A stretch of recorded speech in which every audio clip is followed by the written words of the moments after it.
Je veux dire à quelqu'un, quand le Saint-Esprit entre en toi, ça crée un bruit. Ce bruit-là qui fait que tous ceux qui sont autour de toi commencent à avoir ton attention, commencent à t'écouter. On ne t'écoutait pas avant, mais quand tu parles, on t'écoute. Même quand tu es dans la glossolali, on entend ce que tu dis.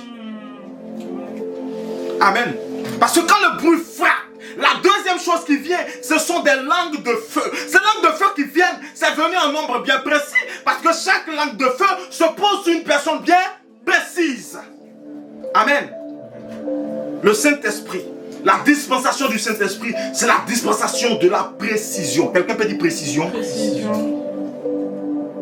Il choisit un lieu bien précis. Il descend dans le lieu bien précis, avec un objectif bien précis, avec un bruit bien précis, pour attirer l'attention d'un public bien précis. Et quand il fait cette chose-là, les langues de feu se posent précisément sur des personnes précises. Je parle à quelqu'un. Et en ce moment, j'ai dit tu es béni dans le nom de Jésus. Amen. J'ai dit ta vie est bénie dans le nom de Jésus. Amen. J'ai dit la grâce de Dieu te localise là où tu te trouves au nom de Jésus. Amen. J'ai dit que le Saint-Esprit te touche là où tu te trouves au nom de Jésus. Amen. Bien-aimé dans le Seigneur Jésus, aujourd'hui est Pentecôte. Tout le monde entier est en train de célébrer Pentecôte. Bon, pas tout le monde entier, tous les chrétiens. Voilà, parce que les musulmans, ce n'est pas Pentecôte. Si je dis tout le monde entier, ce serait dire aussi que les athées sont en train de le faire. Tous les chrétiens du monde entier sont en train de célébrer Pentecôte aujourd'hui. Et il y a tout de suite cette envie que j'ai de te poser la question, c'est quoi Pentecôte? Mais je sais que si on essaie de tous répondre, on va finir à 18h. Donc on va aller très vite. Amen. Amen. Que Dieu te bénisse. Amen. C'est pourquoi je vais t'inviter à prendre ta Bible. Et on va aller dans le livre de Actes des Apôtres. Actes des Apôtres, chapitre 2, versets 1 à 14. Actes des Apôtres, chapitre 2, versets 1 à 14.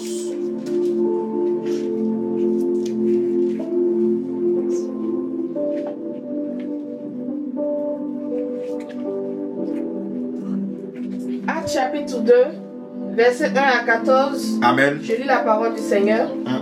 Le jour de la Pentecôte, Le jour de la Pentecôte, ils étaient tous ensemble dans le même lieu. ils étaient tous ensemble dans le même lieu. Tout à coup, il vient du ciel un bruit comme celui d'un vent impétueux.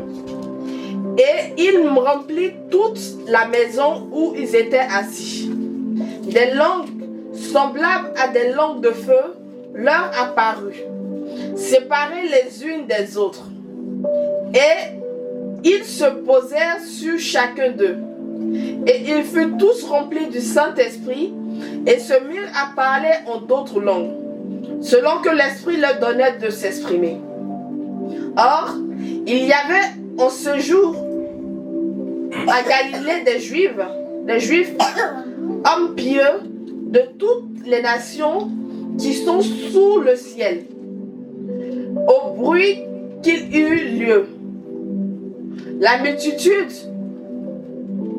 accourut et elle fut confondue parce que chacun les entendait parler en sa propre langue. Ils étaient tous dans l'étonnement et la surprise. Et ils se disaient les uns aux autres: voici, les gens qui parlent ne sont-ils pas tous galiléens? Et comment les entendons-nous dans notre propre langue, à chacun dans notre langue maternelle? Partès, Médès et Lamites, ceux qui habitent la Mésopotamie, la Judée et la Cappadoce, le pont l'Asie, la Phrygie, la Pamphylie, l'Égypte, le territoire de la Libye voisine de Cyrène, et ceux qui sont venus de Rome, juifs et prosélytes, crétois et arabes. Comment les entendons-nous parler dans nos langues des merveilles de Dieu? Ils étaient tous dans l'étonnement et ne sachant que penser, ils se disaient les uns aux autres: que veut dire ceci? Mais d'autres se moquaient et disaient: ils sont pleins de vin doux.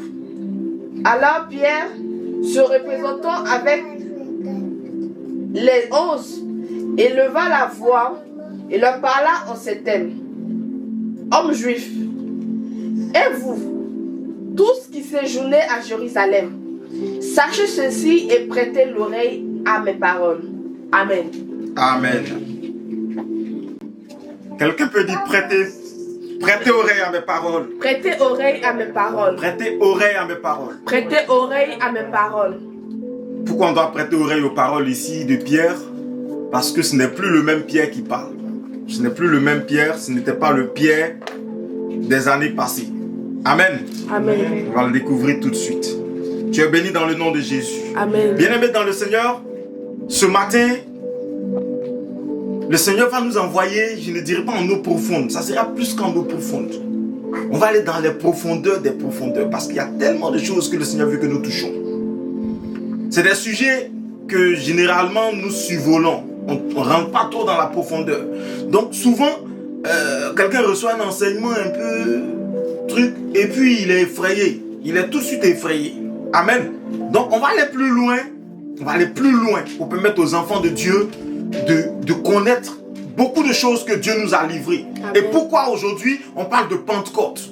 Amen. L'origine de tout ceci et pourquoi c'est important pour le chrétien que nous sommes. Amen. Le passage que nous avons lu, qui est tiré des Actes des Apôtres, chapitre 2, du verset 1 jusqu'à 14, nous révèle une période ou un stade marquant de la vie du chrétien, ou alors de la vie des disciples de Jésus, parce que c'est là que va commencer ce qu'on appelle la 6e dispensation, c'est-à-dire l'Église. Donc, la 6e dispensation qui est la naissance de l'Église. Quelqu'un peut dire la naissance de l'Église? La naissance de l'Église. Donc, en clair, aujourd'hui, Pentecôte représente la naissance de l'Église, c'est-à-dire le jour que l'épouse a été donnée comme épouse. Le jour qu'on a décidé que les disciples qui suivaient Jésus allaient se réunir maintenant pour constituer une communauté, allaient se réunir tous ensemble pour recevoir ce qui leur a été promis de la part du Seigneur. Amen. Voici pourquoi ce jour-là est important pour quelqu'un. Est-ce que quelqu'un peut dire ce jour est important pour moi? Ce jour est important pour moi. Amen. Amen. Alors, il est important que nous partions de l'idée de promesse. Parce que sans la promesse, il n'y a pas de Pentecôte. Sans la promesse, il n'y a pas de fusion du Saint-Esprit. Sans la promesse, d'ailleurs, il n'aurait pas eu le Messie lui-même. Quand nous parcourons toute la Bible, il y a plusieurs types de promesses qu'on peut remarquer. Il y a des promesses que des humains ont fait à des humains. Il y a des promesses que Dieu a fait à des humains. Il y a des promesses que des humains ont fait à Dieu. Amen. Donc on a des promesses que les humains se sont fait entre eux. Donc des hommes ont fait des promesses à des hommes, ou des femmes à des hommes, etc.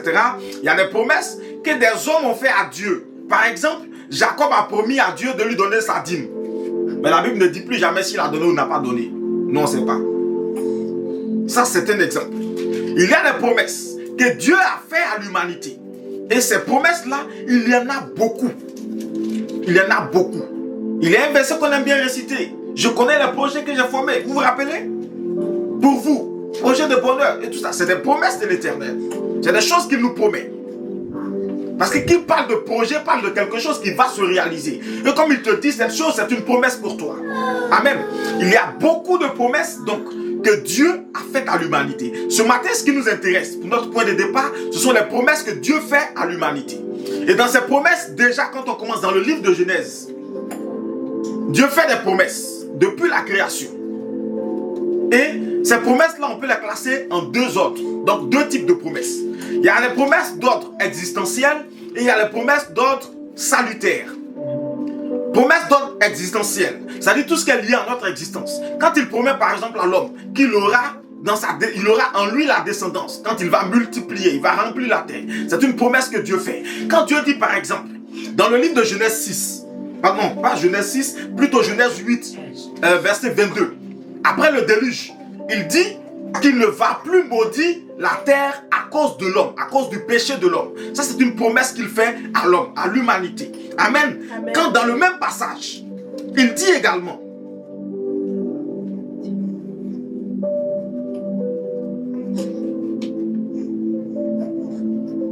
qu'il n'y aura plus de déluge pour détruire la terre. Donc lui, Dieu, il fait la promesse à l'homme qu'il ne fera plus jamais un acte de destruction de toute la terre par l'eau. Donc de la manière qu'on a connu le déluge, qui avait ravagé toute la terre, aujourd'hui, il n'y aura plus jamais un déluge qui va ravager toute la terre.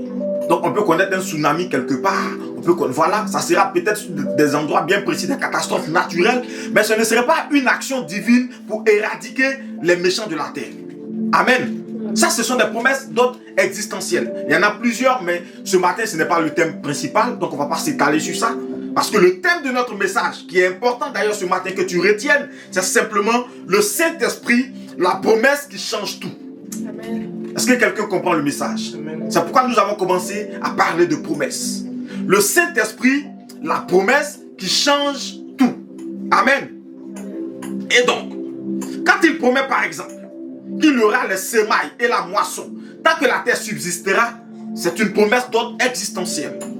Quand on parle des promesses d'ordre salutaire, on parle des promesses qui sont liées au salut de l'homme. Donc, on touche tout de suite, depuis le livre de Genèse déjà, il y en a.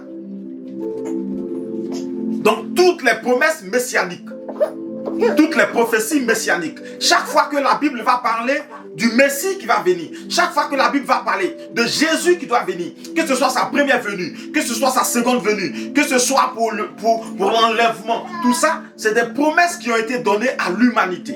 Amen. Donc, salutaire. Et une des choses intéressantes, je veux que quelqu'un me prenne rapidement Zacharie chapitre 12 verset 10 et Matthieu chapitre 3 verset 11. Zacharie chapitre 12 et Matthieu chapitre 3 verset 11. Zacharie 12 verset 10. Un instant s'il te plaît. C'est que ces promesses messianiques là, ces prophéties messianiques vont connaître quelque chose d'intéressant. Il y aura beaucoup de prophéties messianiques.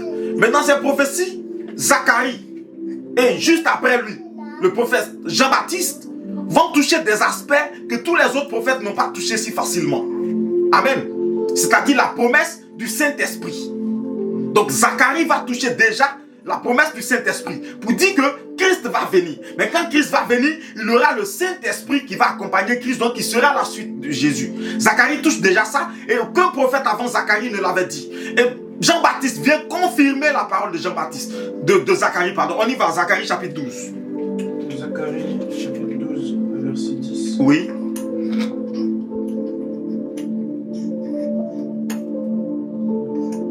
Tu peux prendre le micro s'il te plaît. On y va s'il te plaît.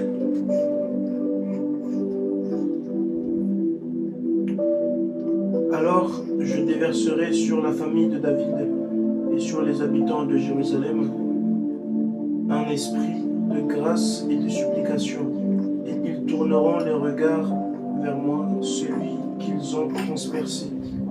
Ils pleureront sur lui comme on pleure sur un fils unique. Ils pleureront amèrement sur lui comme on pleure sur un premier-né. Amen. Vous voyez, Zacharie présente ici déjà cet esprit que Dieu va envoyer. Et quand cet esprit sera envoyé, alors les gens seront capables de discerner, de comprendre le mal, la culpabilité, de comprendre le péché. C'est en cela qu'il est écrit dans le livre de Jean que le Saint-Esprit nous rendra capables de comprendre, nous convaincra du péché, d'accord, afin que nous sachions notre part dans ce qui a été fait.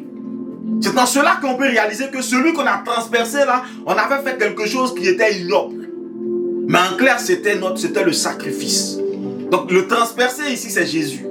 Donc, c'est sur le transpercé, Jésus, celui-là qu'on a transpercé. C'est la raison pour laquelle on peut comprendre que Jésus sur la croix a été transpercé par la lance. Parce que c'est des prophéties déjà données à son sujet. Quand on prend Zacharie, c'est vrai que ça se trouve pratiquement à la fin de l'Ancien Testament, mais Zacharie a été écrit à la même période que Esdras, Néhémie et comment on appelle l'autre? Il y a un autre prophète qui a été écrit, Malachie. Amen. Bien, on y va, Matthieu chapitre 3.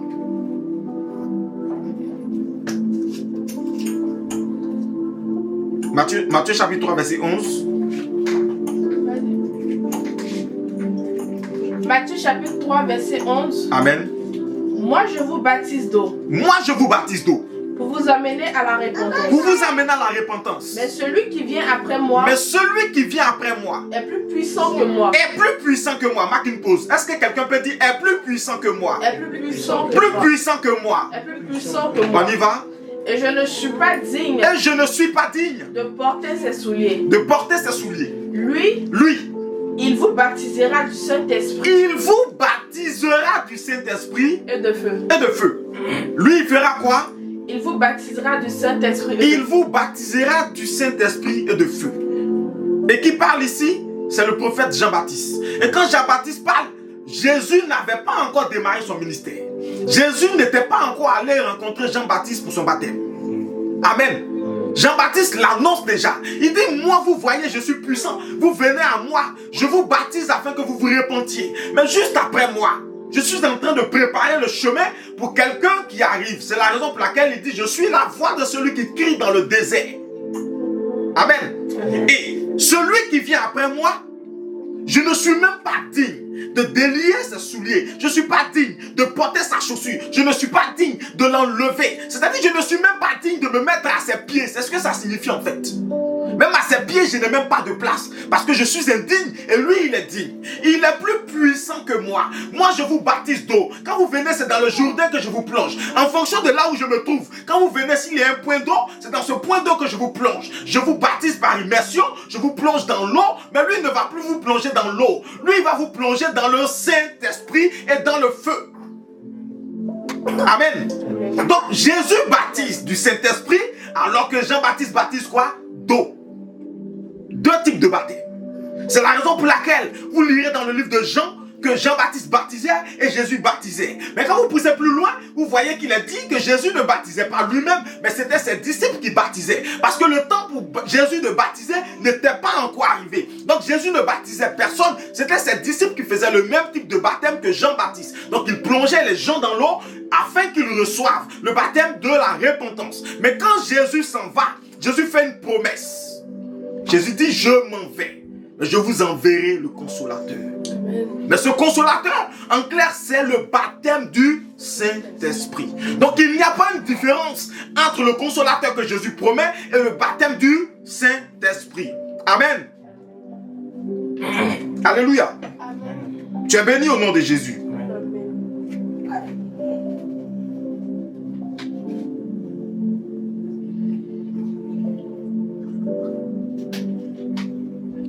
Tout de suite, il est important qu'on se pose une question. Mais pourquoi? Pourquoi Jésus promet le Saint-Esprit? Il a fait son œuvre. Il a accompli des miracles, tout. Il pouvait dire, écoutez, vous m'avez vu faire. Je vous ai accompagné pendant 3 ans. Je vous ai suivi. Je vous ai enseigné. Je vous ai même envoyé faire l'exercice. Aller délivrer des captifs, guérir des malades, etc. dans les rues. 2 à 2. Je vous ai dit, ne prenez rien. Ni or, ni argent. Ne prenez rien du tout. Allez-y juste comme ça. Et puis, faites-le. Et vous l'avez fait. Donc aujourd'hui, vous êtes prêts. C'est 3 ans que vous avez fait avec moi. Vous êtes prêts. Allez-y. Mais Jésus ne le dit pas. Jésus dit quelque chose d'extraordinaire. Il dit, dans quelques jours. Dans quelques jours, vous allez recevoir quelque chose. Ce quelque chose, on va l'appeler le baptême du Saint-Esprit. Amen. Mais pourquoi Jésus le dit? Pour ceux qui ne savent pas le contexte, c'est que Jésus est ressuscité d'entre les morts après la crucifixion. Donc le sacrifice perpétuel. Et quand il est ressuscité, il donne rendez-vous à ses disciples en Galilée. Et quand il les reçoit, il leur parle. Il leur donne des recommandations, il leur donne des instructions. Il leur parle de beaucoup de choses. Et il a dit que il y a des choses que vous avez besoin de savoir. Mais ces choses que vous avez besoin de savoir concernent les choses à venir. Concernent les choses à venir, c'est-à-dire l'eschatologie. Vous avez besoin de savoir ce qui va se passer à la fin. Mais celui qui va vous enseigner ces choses, c'est celui que je vous enverrai. Parce que actuellement je m'en vais. Et parce que je m'en vais, vous avez l'impression que la tristesse vous a envahi.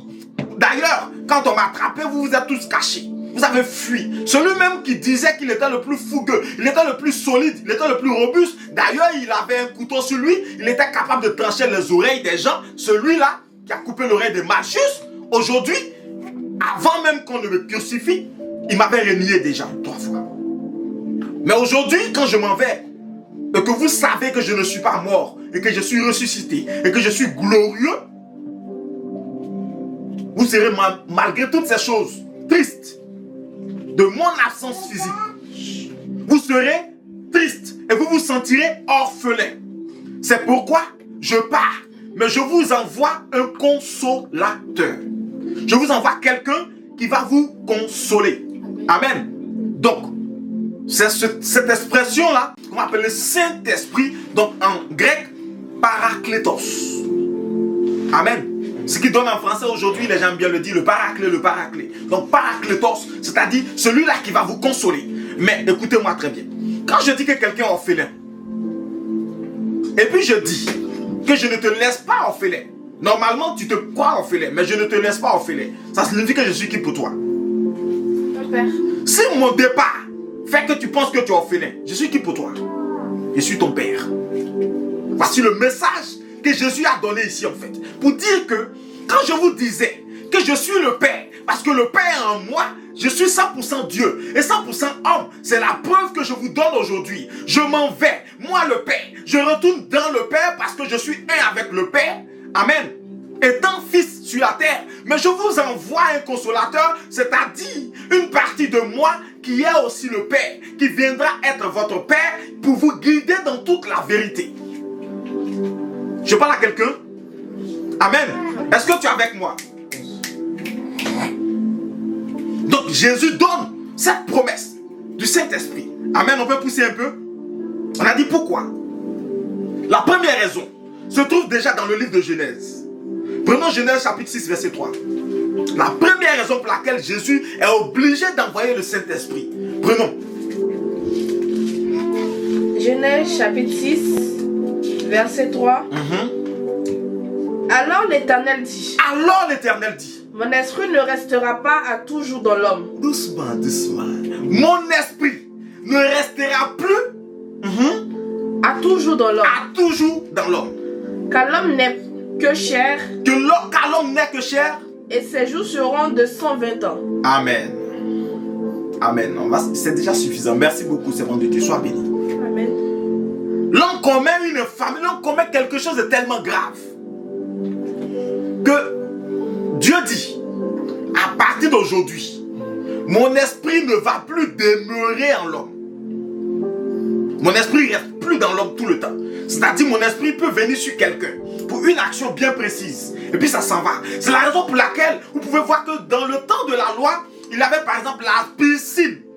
Vous vous rappelez de cette piscine, cette fameuse piscine de Siloé à laquelle, non, Bethesda, où les gens partaient se réunir, ils étaient au bord, et puis ils attendaient. Un ange descendait dans l'eau, il remuait l'eau, et puis le premier à tomber dedans, il était guéri. Vous vous rappelez? C'est justement parce que l'Esprit de Dieu ne pouvait plus régner dans l'homme. L'Esprit de Dieu ne pouvait plus rester en l'homme parce que l'homme était trop souillé.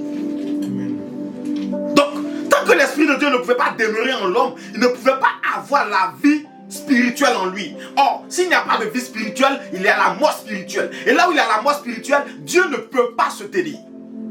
Donc si Dieu trace un plan de salut, c'est justement pour rétablir la vie spirituelle en vue de la vie éternelle. Amen. Voici la première raison pour laquelle il est important que le Saint-Esprit vienne. Parce que quand le Saint-Esprit vient, le corps devient son temple, le corps devient son habitation, l'homme a à nouveau le corps dans lequel se trouve le Saint-Esprit, se trouve Dieu. Donc la communion étant rétablie comme au point de départ avant que Dieu ne décide que son esprit n'habite plus en l'homme. Est-ce que quelqu'un comprend le message? Voici la première raison pour laquelle Jésus promet le Saint-Esprit. Amen. C'est pourquoi vous pouvez remarquer que les pharisiens étaient très fanfarons, ils étaient très hautais, ils faisaient tout ce qu'ils voulaient et tout. Mais aucun d'entre eux ne guérissait les malades. Les malades venaient, ils partaient, ils étaient dans les synagogues, ils respectaient tout, ils payaient la dîme, ils faisaient les offrandes, ils faisaient tout, mais personne ne guérissait. Les gens traînaient des maladies pendant des années, au contraire, ils les accusaient de malédiction, ils disaient que c'est parce qu'ils avaient péché. Amen. Mais parce que l'Esprit de Dieu n'était pas là. L'Esprit de Dieu n'était pas là. Quelqu'un peut dire l'Esprit de Dieu n'était pas là? Oui, l'Esprit de Dieu n'était plus là. C'est ça la raison principale. Amen. La deuxième raison, nous l'avons déjà évoqué d'ailleurs, Jésus s'en va. Et en tant que père, ses enfants seront tristes. Il est vrai que tout le monde ne va pas recevoir le Saint-Esprit en lui. Ça, c'est une vérité éternelle. Tout le monde ne peut pas recevoir le Saint-Esprit parce qu'il a des dispositions qui sont elles-mêmes basées sur la grâce. Il faut avoir cette grâce, sinon tu ne l'as pas. Mais les personnes qui sont sous sa responsabilité, il permet que le Saint-Esprit vienne les localiser afin que les ayants, je ne vais pas utiliser le mot posséder parce que ce n'est pas une possession démoniaque, mais les ayant habité et demeurant en eux, ils fassent des œuvres grandes. Parce que le Saint-Esprit rend témoignage et gloire de Jésus. Alors, eux aussi seront capables de rendre témoignage de Jésus, de lui donner honneur et gloire dans toutes les nations du monde. Amen. Amen. Donc, le Saint-Esprit, ça vous pourrez prendre Jean chapitre 14, verset 9. Amen. Non, on ne va pas le lire. Vous pouvez le noter pour le lire après. Amen.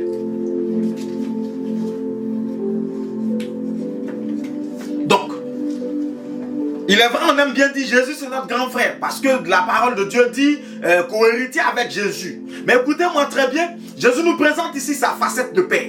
Quand il est prêt à partir. Vous dites, je suis le Père, je suis le Fils. Je suis le Saint-Esprit. Je suis tout ça. Parce que nous sommes tous en un. Nous ne sommes pas séparés, trois comme ça. Mais nous sommes un. Amen. Donc si tu tires comme ça, tu vas tirer tout de la même poche. Et puis tu vas remettre tout dans la même poche. Parce que c'est la même personne. Amen. Mais ce Saint-Esprit que je vous promets, il viendra. Mais quand il viendra, son rôle principal, ça sera de vous fortifier. Ça sera de vous booster dans votre foi. Ça sera de vous encadrer. Ça sera de vous diriger. Afin que vous ne soyez plus les mêmes personnes que j'ai connues qui avaient peur. Mais que vous soyez prêts pour les batailles à venir. Que vous soyez prêts pour la mission à venir. Amen. Donc le consolateur, Parakletos, dont nous avons parlé tout à l'heure, en grec, d'accord, Parakletos, doit venir comme un leader. Mais quand il vient comme un leader, ce n'est pas un leader qui va venir juste s'asseoir pour donner des ordres. Non. Mais il vient comme un leader que tout disciple de Jésus doit suivre. C'est-à-dire un leader qui est devant. Pas un leader qui est derrière, qui envoie allez-y faire. Mais un leader qui lui-même est devant et en action parce qu'il est en nous. Il nous pousse à l'action. C'est pourquoi on ne reçoit pas le Saint-Esprit et puis on est froid ou on est tiède. Quand on reçoit le Saint-Esprit, on est chaud bouillant. On a le zèle de la maison de Dieu qui nous dévore. On est chaud, on est pressé à faire les choses de Dieu. On veut avancer, on veut voir les choses bouger. On veut voir le royaume de Dieu impacté. On veut voir la gloire de Dieu sur les hommes. Amen. Parce que le Saint-Esprit ne rend témoignage que du royaume des cieux. Donc on n'est plus dans les choses dont on veut l'argent. On n'est plus dans les choses dont on veut la gloire humaine. On n'est plus dans les choses de les honneurs. Écoutez, quand je viens, je porte ma cravate, ma veste. Et puis tout le monde doit les gens doivent se prosterner. Vous voyez, je ne sais pas si vous voyez souvent ces vidéos dans lesquelles le pasteur ne doit pas marcher sur le sol. Il doit marcher sur le dos des gens parce que lui il est trop saint. Écoutez-moi très bien. Le seul qui a ce statut, c'est le Saint-Esprit. Mais lui-même encore, c'est depuis pour être dans ton corps souillé. Est-ce que je parle à quelqu'un? Yes. Afin que tu puisses être un avec lui et qu'il te justifie et te sanctifie. Parce qu'il est le leader, le meilleur leader. Il est le leader par excellence. Il est l'encadreur par excellence. Il est l'excellent enseignant et il est encore ton père. Donc il peut te recadrer, il peut te guider, il peut te consoler quand tu as mal, il peut te relever, il peut te soigner, il peut te guérir, il peut t'élever quand tu as mal. Quand tu es au plus bas, c'est celui-là qui te prend par la main et qui te dit fiston, lève-toi. Ma fille, lève-toi. Parce que ta place, ce n'est pas en bas. Ta place, ce n'est pas la bassesse. Ta place, ce n'est pas la maladie, ta place, ce n'est pas les problèmes, ce n'est pas ce qui est en train de te détruire qui est le problème. Le problème, c'est parce que tu n'étais pas en moi. Maintenant, je suis là, lève-toi. Amen.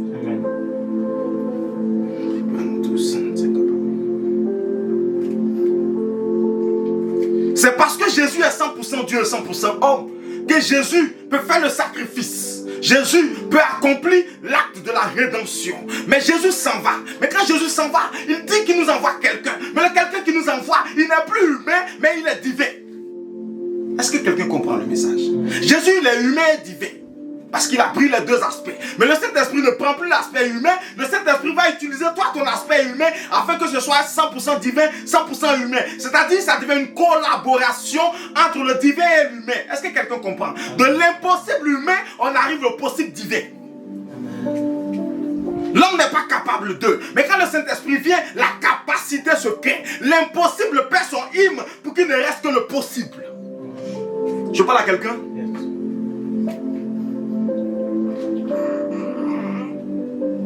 La venue du Saint-Esprit va ouvrir la porte à une nouvelle dispensation. Comme nous avons parlé tout à l'heure, la 6e des dispensations. Je crois qu'on va donner un enseignement sur toutes les dispensations qui se trouvent dans la Bible, afin qu'un enfant de Dieu soit enseigné, un enfant de Dieu soit édifié, un enfant de Dieu soit fortifié dans sa foi et grandisse comme le Seigneur veut que nous grandissions pour porter du fruit au nom de Jésus. Amen. Jésus promet un être, comme je l'ai dit, qui est 100% divin, 100% Dieu. Donc, il n'est pas un homme physique qu'on peut voir. Il n'est pas un homme qui va venir avec une grande barbe blanche comme on imagine Dieu. Amen. Yes. Avec de longs cheveux blancs. Et ce qui me fascine, c'est qu'on a dans cet imaginaire populaire là, une image d'un homme blanc, d'accord, avec des cheveux blancs et tout, comme si c'était la race blanche seulement qui était divine, etc. Non. Arrêtons les bêtises, c'est du blasphème. Jésus n'est pas blanc, Dieu n'est pas blanc, il n'est pas noir, il n'est pas rouge, il est esprit. Amen. Amen. Il est esprit. Amen. Et parce qu'il est esprit, il est impossible pour nous de le représenter avec notre conception d'humain. Donc chacun peut l'imaginer. Amen. Dans son esprit, en fonction de qui il est. Le Chinois peut l'imaginer comme étant un vieux Chinois avec des cheveux blancs, ça c'est son problème. Est-ce que vous comprenez ce que je veux dire? L'Arabe l'imagine avec un turban sur sa tête, ça c'est son problème. Mais je veux dire, ce n'est pas ça le plus important. C'est la raison pour laquelle je veux dire à quelqu'un de sortir de ces trucs inutiles qu'ils sont en train de faire depuis une décennie là. Ils sont là, non, c'est-à-dire que Jésus est noir, d'autres non, Jésus est blanc. Non, les gens nous ont blagué, on nous présentait Jésus blanc. En réalité, Jésus est noir parce que dans l'Apocalypse, il est écrit que son corps comme de l'airain. Écoutez-moi, tout ça, c'est du blasphème, c'est du n'importe quoi. Nous perdons du temps sur des choses inutiles. Le Saint-Esprit ne nous est pas donné pour ça. Le Saint-Esprit nous est donné pour un témoignage du royaume. Amen. Amen. Amen. En quoi est-ce que si Jésus est noir ou est blanc, ça sauve quelqu'un? Amen. Amen. L'amour de Jésus n'a pas de couleur. L'amour de Jésus n'a pas de couleur. C'est la raison pour laquelle Paul peut dire ni grec, ni juif. Il n'y a pas d'esclaves, il n'y a pas d'hommes libres. Il n'y a que des enfants de Dieu. Donc il n'y a plus de blancs, il n'y a plus de noirs, il n'y a plus de russes, il n'y a plus de slovaques, il n'y a plus d'ukrainiens, il n'y a plus d'africains, il n'y a plus d'asiatiques, il n'y a plus de, je ne sais pas moi, Bangladesh, malgache, il n'y a rien de tout ça. Il n'y a que des enfants de Dieu qui confessent Jésus. Voici ce à quoi le Saint-Esprit nous amène. C'est ça la dispensation de l'Église. L'Église vient pour casser quelque chose qui existait, qui était cette histoire des Juifs et non-Juifs, circoncis et non-circoncis ou incirconcis. Parce que la circoncision se faisait dans la chair. Mais le Saint-Esprit vient afin que la circoncision ne soit plus cet acte charnel par lequel on va couper le prépuce des hommes. Amen. Mais ça sera cet acte par lequel on va couper le prépuce de ton esprit. C'est-à-dire ce qui fermait ton esprit. Excusez-moi, je vais dire quelque chose qui va choquer un enfant de Dieu, mais pardonnez-moi. Amen. Pour les hommes, pour les mamans, vous savez bien. Quand votre enfant il naît, il a, excusez-moi, son kiki, son pénis. D'accord? Son push-push. Le bout il est fermé. Il y a quelque chose qui ressemble à un sac. Parce que le bout ressemble à un sac. Pourquoi c'est comme ça? C'est fermé. Amen. Et comme c'est fermé, ça garde la saleté, ça garde l'impureté, ça garde la souillure. Et c'est comme ça que l'homme est souillé de l'intérieur parce qu'il y a un sac qui le ferme. Donc, le Saint-Esprit vient afin que la circoncision ne soit pas seulement de la chair, mais que ce soit une circoncision spirituelle qui va couper ce prépuce sur notre tête afin que nous sortions de nos péchés, nous sortions de notre souillure, nous sortions de notre état dans lequel on croyait qu'on était les meilleurs alors qu'on était en perdition. Est-ce que je parle à quelqu'un? C'est pourquoi Paul peut dire à quelqu'un, ce n'est plus la circoncision physique, mais c'est la circoncision de l'esprit. Donc le Saint-Esprit te circoncis afin que tu sois un avec Dieu. Amen. Amen. Donc ce Saint-Esprit qui est esprit, donc pas homme, et d'ailleurs comme le nom le dit, Saint et esprit. Amen. Saint, qui est dit en hébreu adios, ou en grec adios, ou en hébreu kadosh. Amen. Et esprit, qui en hébreu est dit pneuma. Bon, c'est comme pneuma, d'accord. Et en hébreu, qui est dit roua. Vous entendez souvent la chanson la roua et la roua. Ça veut simplement dire esprit. Amen. Faisons aussi un peu attention. Parce qu'on a la roua et ça veut simplement dire esprit. Mais quel esprit? Amen. Roua veut dire esprit. Mais quand je chante la roua, mais je parle de quel esprit au juste? Parce que la roua, c'est pas le Saint-Esprit. La roua, c'est simplement esprit. Ça veut simplement dire esprit. Donc si pendant que moi je chante la roua, je pense à l'esprit de ma grand-mère, quelqu'un comprend le message, non? C'est pourquoi on doit être sanctifié dans tout ce qu'on fait et on doit rechercher le Saint-Esprit véritablement. Mais en plus de ça, on doit avoir la connaissance. Parce que quand on n'a pas la connaissance, souvent on fait des bêtises. Excusez-moi du thème, hein. Voilà, je ne juge personne, je ne calomnie personne, je ne dis pas n'importe quoi. Mais je veux juste éclairer les enfants de Dieu afin que nous ne fassions pas n'importe quoi. Amen. Et quand ce Saint-Esprit vient, il vient avec quelque chose que nous n'avons pas. Ce quelque chose que nous n'avons pas, c'est une puissance. C'est quoi? Une puissance. Est-ce que quelqu'un peut dire une puissance? Une puissance. Une puissance. Est-ce que quelqu'un peut dire une puissance? Je n'ai pas entendu dire puissance. Je déclare ce matin que tu reçois la puissance du Saint-Esprit au nom de Jésus. Le Saint-Esprit vient avec une puissance. Il ne vient pas vide. Parce que la parole de Dieu dit que le royaume des cieux ne consiste pas en parole, mais en puissance. Donc quand le Saint-Esprit vient, parce qu'il vient du royaume de Dieu, il vient avec la puissance du royaume. Le Saint-Esprit ne vient pas vide, il ne vient pas avec des paroles, il ne vient pas pour bercer, il ne vient pas pour caresser, mais il vient avec une puissance qui déstabilise ce qui est de l'ennemi, une puissance qui change tout, une puissance qui bouleverse, une puissance qui transforme. Amen. Amen. Mais quand il vient avec cette puissance, c'est pour faire quoi? C'est pas une puissance pour faire rapport de force avec les autres. C'est pas une puissance pour faire démonstration simplement de puissance pour dire on est puissant. C'est pas une puissance pour amasser les trésors de la terre. C'est pas une puissance pour dire que voilà, maintenant moi aussi je suis fort. C'est pas ça. Mais c'est une puissance pour nous rendre capable d'être des témoins, des vrais témoins du royaume de Dieu. Des vrais témoins du royaume de Dieu.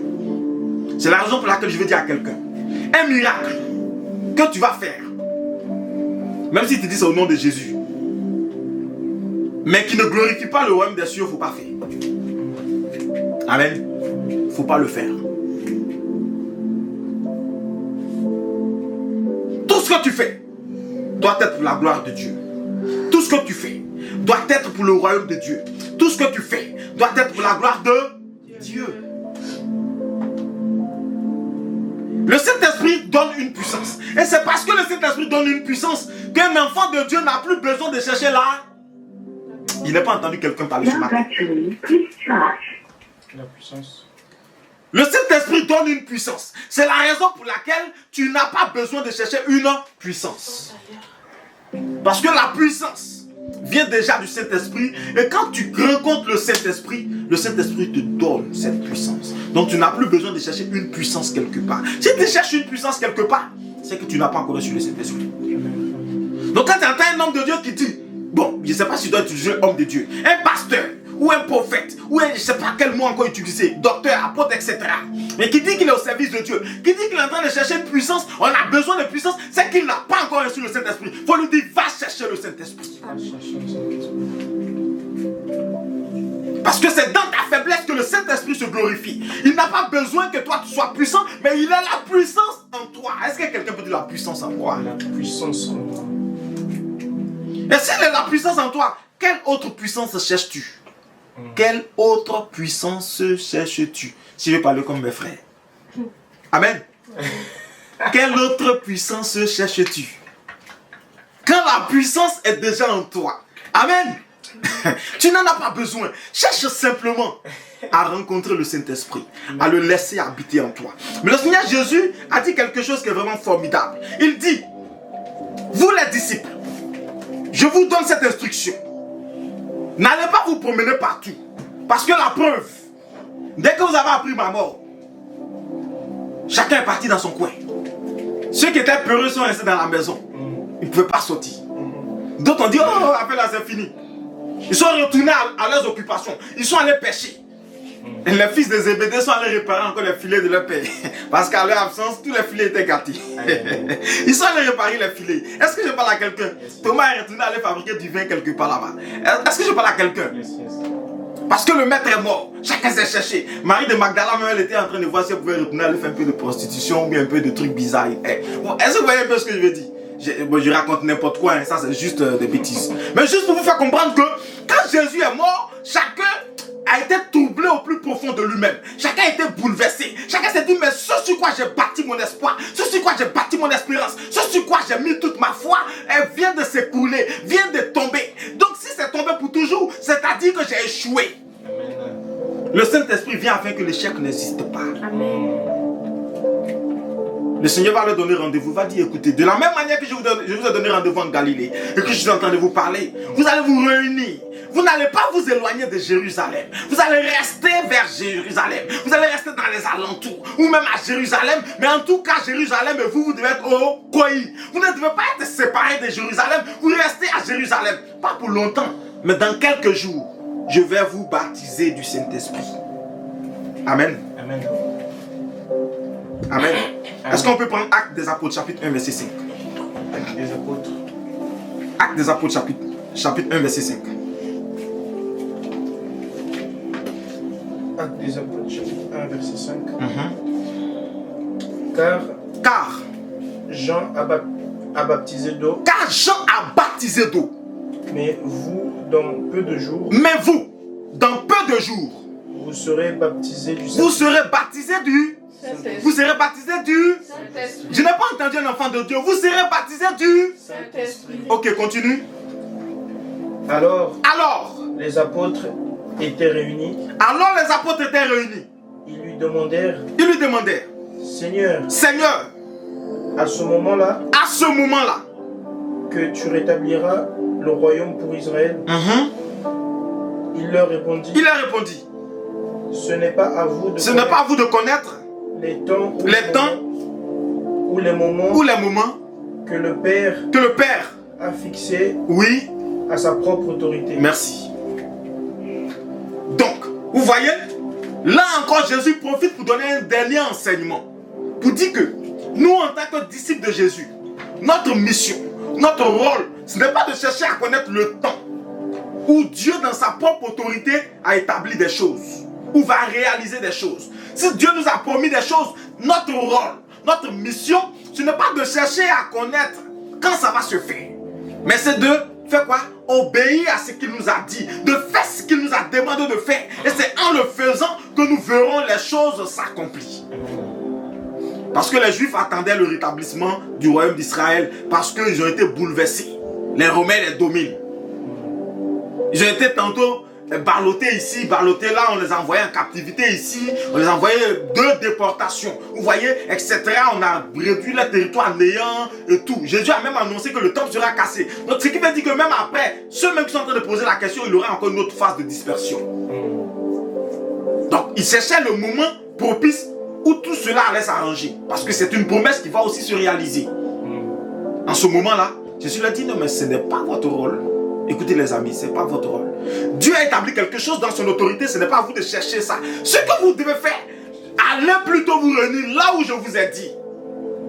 Et la parole de Dieu est claire dessus. Ce jour-là, ils devaient être tous réunis à Jérusalem. Mais pourquoi Jérusalem? Pourquoi Jérusalem? Quelqu'un dit Dieu est un fin stratège. Dieu est un fin stratège. Dieu est un fin stratège. Amen. Dieu est le maître de la stratégie. Vérité absolue. Écoute-moi, si tu as Dieu dans ton équipe, tu as déjà gagné. Parce qu'il a toutes les stratégies pour que tu gagnes. Est-ce que je parle à quelqu'un? Yes, yes, yes, yes, yes, yes. Souvent même l'échec que tu connais, c'est parce que Dieu n'est pas dans ton équipe. Amen. C'est-à-dire tu as mis Dieu sur le banc de touche. Il est dans l'équipe, mais tu l'as mis sur le banc de touche. C'est pourquoi c'est en train de durer. Mais quand Dieu est dans l'équipe, quand Dieu est l'entraîneur, quand Dieu est le sélectionneur, quand Dieu est celui-là qui a la partie technique, c'est-à-dire la partie où on réfléchit, où on pose les stratégies, tu gagnes toujours. Amen. Amen. Est-ce que quelqu'un peut dire je gagne toujours? Je gagne toujours. Voici que Dieu lui-même a établi une loi qu'il a donnée à Moïse. Amen. Lors de l'Exode, il a dit qu'il y aura des fêtes pour lesquelles vous allez vous rassembler dans le lieu que je vais choisir pour faire résider mon nom. Amen. Et ces lieux-là ont changé de temps en temps. C'est pourquoi on pouvait se réunir à Silo, on pouvait se réunir ici. Mais en ce moment-là, c'était à Jérusalem qu'il fallait se réunir. Et il fallait se réunir à Jérusalem pour les fêtes, par exemple, comme la Pâque. Il fallait se réunir, par exemple, pour la fête, d'accord, des semailles. La fête des prémices. La fête des tabernacles. Ce qu'on appelle la fête des tentes. Et il fallait se réunir pour une fête intéressante qui se fait juste 50 jours après la Pâque. Qu'on appelle la fête des semaines. Et cette fête des semaines, c'est ce qui est traduit par le mot Pentecôte. Pentecôte, qui veut dire 50. Amen. Donc en clair, Pentecôte, ce n'est pas une fête chrétienne à la base qui est née, non. C'est juste que le jour de cette fête-là, Dieu a fait naître l'église. Donc c'est comme si, je disais que le jour de l'indépendance de la France, mon fils est né. Quelqu'un comprend le message? Amen. Donc chaque fois que je vais parler de la naissance de mon fils, ça va me rappeler que c'était l'indépendance de la France. Vous voyez un peu? Mais la naissance de mon fils n'est pas l'indépendance de la France. Est-ce que vous voyez la différence? Quelqu'un voit la différence? Donc Pentecôte en clair, ce n'est pas la fête chrétienne elle-même. Mais la fête chrétienne elle-même, c'est la venue du Saint-Esprit, mais le jour de Pentecôte. C'est pourquoi il est écrit le jour de la Pentecôte. Ce qui signifie que la Pentecôte existait déjà avant que le Saint-Esprit ne vienne. Parce qu'il y a beaucoup de chrétiens qui pensent que c'est ce jour-là que Pentecôte a commencé. Pentecôte veut simplement dire 50, ça veut dire la fête des semaines. Et cette fête des semaines-là, c'est tous les juifs du monde entier, de la diaspora, peu importe là où tu te trouves. On l'a lu d'ailleurs dans le passage de ce matin. D'accord? Acte chapitre 2. Ça se trouve, je crois, au verset 13. Non, verset 8. Voilà. Il y a des gens qui sont venus des Parthes, des Mèdes, des Élamites. Vous voyez, il y a des gens qui sont venus de la Mésopotamie, de la Judée, de Cappadoce, du Pont, de l'Asie, de la Phrygie, de la Pamphylie, de l'Égypte, de la Libye, de Cyrène. Vous voyez, il y a ceux qui sont venus même de Rome. Il y avait des Juifs, il y avait des prosélytes. Il y avait des Crétois, il y avait des Arabes. Vous comprenez un peu? Tous ceux-là se sont réunis où? À Jérusalem. Dieu décide, Jésus décide que tout le monde, que les disciples se réunissent à Jérusalem pour attendre quelques jours afin qu'ils soient baptisés du Saint-Esprit, parce qu'il savait que toutes ces personnes-là allaient se réunir à Jérusalem le jour de la Pentecôte, qui était la fête des semaines. Mais l'objectif du Saint-Esprit, c'est quoi? On l'a vu tout à l'heure, n'est-ce pas? Rendre gloire à Jésus, rendre témoignage de Jésus. Amen. Amen. Le Jésus qu'on a étouffé, le Jésus qu'on a tué, le Jésus qu'on a voulu cacher, le Jésus qu'on n'a pas voulu que le monde entier connaisse, ce jour-là, les gens viendront de partout pour une fête, qui est la fête des semaines instituée par l'Éternel lui-même. Et l'Éternel décide que ce jour-là, tout le monde découvre la gloire de Jésus. Je veux dire à quelqu'un, aussi longtemps qu'on t'a caché, quand ils seront réunis pour célébrer, c'est là que ta gloire va éclater. Amen. Toi qu'on a caché, toi qu'on a vilipendé, toi qu'on a détruit, toi qu'on a voulu, comment on dit ça, tordre, briser, etc. C'est le jour où ils vont se réunir pour célébrer, pour dire oui, oui, oui, c'est ce jour-là que tu vas t'élever comme ça et tout le monde va te voir.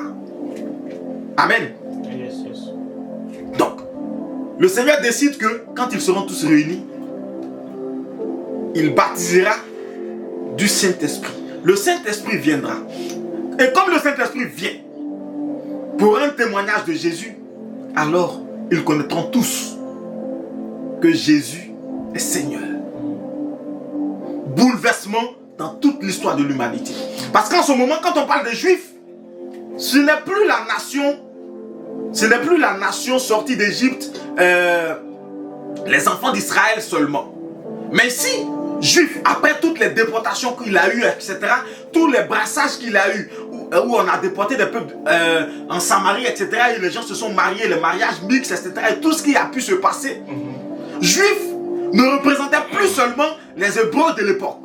Mais Juifs, c'était devenu une religion, c'est-à-dire tous ceux qui croyaient en Dieu, d'accord, et qui observaient les lois de Moïse. Comme d'ailleurs, il était écrit dans le livre de Deutéronome. Amen. Deutéronome chapitre 16, verset 10, ça c'est la fête de semaine, on va pas lire, qui parle de Pentecôte. Amen. Mais ce dont je veux parler ici, amen, ce dont je veux parler ici,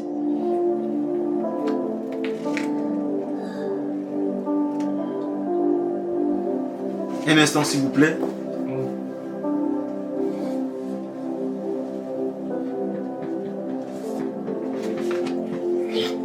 C'est que, parlant de la fête de Pâques,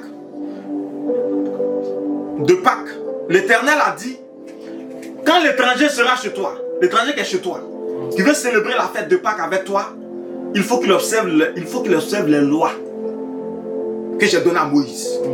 Il y a beaucoup d'étrangers donc, au milieu du peuple, qui vont commencer à célébrer la fête des Pâques. Donc ils vont commencer à devenir quoi? Juifs. Ils vont commencer à faire comme les Juifs. Ils vont donner naissance à des gens. Les enfants vont épouser, mais on croit tous en Jésus et on croit tous en Dieu. On est tous disciples de Moïse, etc. Donc il n'y a plus de différence. Donc chacun va aller d'où il peut aller, où il peut aller, etc. Donc les gens seront dispersés sur la face de la terre. Amen. Donc à chaque sainte convocation, ils vont tous se réunir à Jérusalem. Donc il y avait, comme vous pouvez le voir tout à l'heure, des Arabes, des Crétois, mais tout cela étaient des Juifs. Un peu comme ici en France, quand tu vas dans les tabernacles, tu vas trouver des Juifs qui ne sont pas hébreux. Amen. Tu vas trouver des Allemands qui sont Juifs. Tu vas trouver des, c'est pas, je raconte n'importe quoi, des Mauritaniens qui sont Juifs, etc. Voilà. Amen. Amen. Tu es béni au nom de Jésus. Amen. Et donc, tous les Juifs étant regroupés,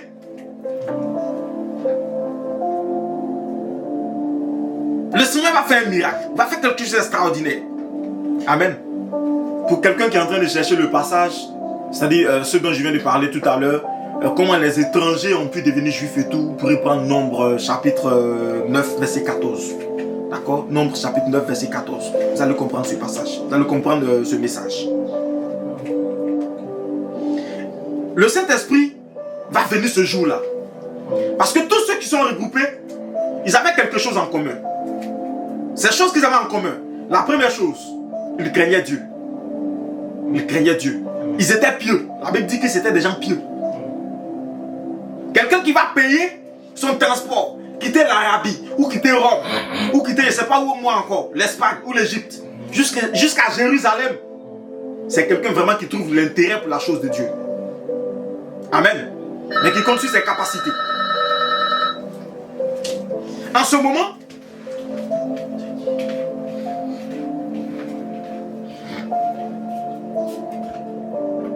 ils ont encore autre chose qu'ils ont en commun. Ils observaient tous la loi de Moïse. Donc tout ce que Moïse a écrit, tout ce que Dieu a reçu, Dieu a donné à Moïse, ils les observaient. Donc ils respectaient toutes les fêtes, tous les commandements et tout. C'est ce qu'ils avaient en commun. Mais ils avaient aussi en commun quelque chose d'extraordinaire. Ils n'acceptaient pas la personne de Jésus. Parce que pour eux, Jésus ne pouvait pas être le Messie. Parce qu'un Messie qu'on va crucifier, c'est impensable. Le Messie doit être celui qui va sauver le peuple. Et non celui qu'on va crucifier. Celui que nous-mêmes, qui sommes censés être sauvés, avons crucifié. C'est pourquoi Dieu choisit ce jour-là, au moment où ils sont regroupés, pour leur faire comprendre qu'ils se sont trompés sur toute la ligne. Qu'ils venaient d'échouer à une preuve. Qu'ils venaient de rater quelque chose d'important. Mais qu'ils ont la capacité de se racheter simplement par le moyen de la foi. Amen. Parce que les œuvres ne comptent plus. Ne compte que la foi maintenant. La nouvelle dispensation, qui est celle de l'Église, est celle-là dans laquelle l'œuvre n'est plus la plus importante. Mais la plus importante, ça devient quoi? La foi. La foi. Quelqu'un peut dire la foi? La foi. Amen. Donc le Saint-Esprit va venir ici pour des missions bien précises. Donc ce jour-là, quand il descend, la première mission, nous avons parlé de ça au début, c'est donc de créer en l'homme, dans tous ces pécheurs-là, la conviction que le péché, ce n'est pas une bonne chose. Et qu'il faut changer de voie. Donc se repentir. Deuxième chose, accepter de se repentir.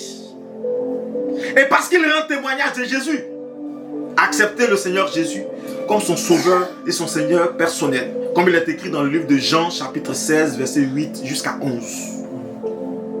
Amen. Est-ce qu'on peut le lire? Je veux bien qu'on lise ce passage-là.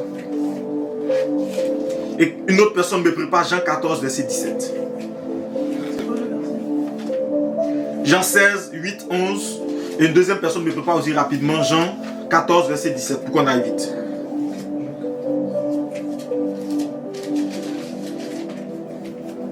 Jean chapitre 16, verset 11. Je lis la parole du Seigneur. Amen. Le jugement. Le jugement. Parce que le prince de ce monde est jugé. Amen. Tu as lu quoi? Jean 16, 11. Non, j'ai dit Jean 16, 8 à 11. Et quand il sera venu, Et quand il sera venu, il convaincra le monde il convaincra le monde en ce qui concerne le péché, en ce qui concerne le péché, la justice et le jugement. la justice et le jugement. En ce qui concerne le péché, En ce qui concerne le péché, parce qu'il ne croit pas en moi. parce qu'il ne croit pas en moi.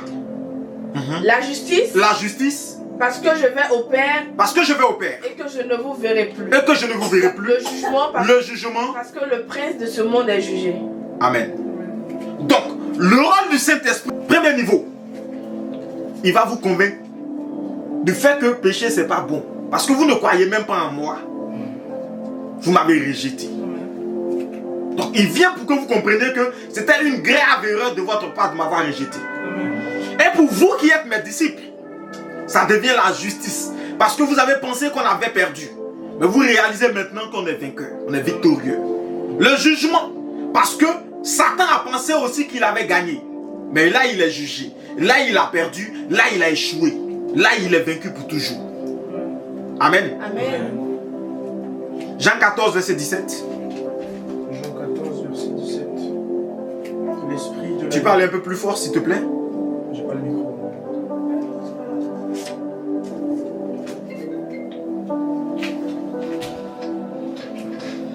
Jean 14, verset 17. L'esprit de la vérité L'esprit de vérité que le monde ne peut accepter que le monde ne peut accepter parce qu'il ne le voit pas parce qu'il ne le voit pas et ne le connaît pas. et ne le connaît pas. Mais vous, Mais vous, vous le connaissez, vous le connaissez. car il reste Car il reste avec vous avec vous et il sera en vous. et il sera en vous. Amen. Amen. Donc, vous voyez un peu, au départ, Dieu a dit que mon esprit ne restera plus sur l'homme. Mais avec la nouvelle dispensation, celle dans laquelle le Saint-Esprit est le maître, celle dans laquelle le Saint-Esprit est le leader, c'est-à-dire l'Église, ce Saint-Esprit-là devient la personne principale, devient le centre autour duquel tous les chrétiens gravitent. Est-ce que je parle à quelqu'un?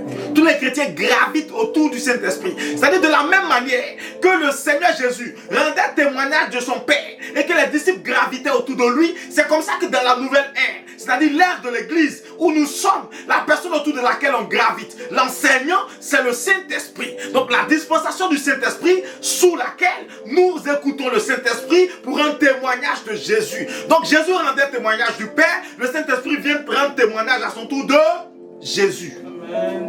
Amen. Mais il ne rend pas témoignage pour partir. Ce n'est pas un témoignage où il se tient loin, mais c'est un témoignage dans lequel il se tient en nous. Il n'est pas près de nous, mais il est en nous. Amen. Il n'est pas près de nous, il n'est pas derrière, il n'est pas devant, mais il est en nous. Donc c'est étant en nous qu'il rend témoignage du fait que Jésus est Seigneur. Et que le royaume des cieux, et tout ce que Jésus nous a annoncé est vérité éternelle. Quiconque l'a accepté est sauvé pour toujours. Quiconque ne l'a pas accepté est condamné. Amen. L'affaire de Jésus là, c'est pas amusement. Hein. Donnons nos vies à Jésus réellement. Amen.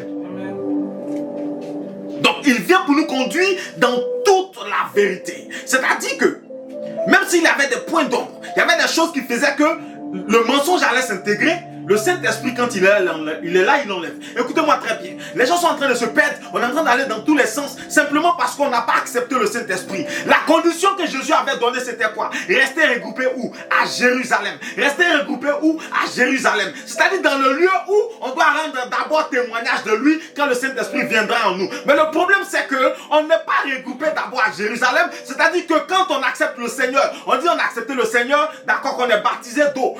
À partir du baptême d'immersion, on commence tout de suite à être fougueux, mais on ne cherche pas à entrer dans la chambre haute. Est-ce que je peux parler à quelqu'un? Actes des Apôtres chapitre 1 nous enseigne que quand Jésus a fini de parler aux disciples, ils sont partis dans la chambre haute, ils se sont regroupés, ils se sont mis ensemble. Les 12 se sont mis, les 11 d'abord se sont mis ensemble. Mais quand ils se sont mis ensemble, les frères de Jésus, c'est-à-dire les enfants de Marie, et Marie elle-même, et Marie de Magdala, toutes ces personnes-là se sont regroupées dans la chambre haute pour attendre le Saint-Esprit qui devait venir. C'est pourquoi aujourd'hui, quand nous parlons de la naissance de l'église, il est dit que parce qu'ils étaient regroupés, ils n'étaient pas regroupés pour jouer au poker. Ça aussi c'est une vérité. Ils n'étaient pas regroupés pour faire ferrage. Ils n'étaient pas regroupés pour faire mitoyime.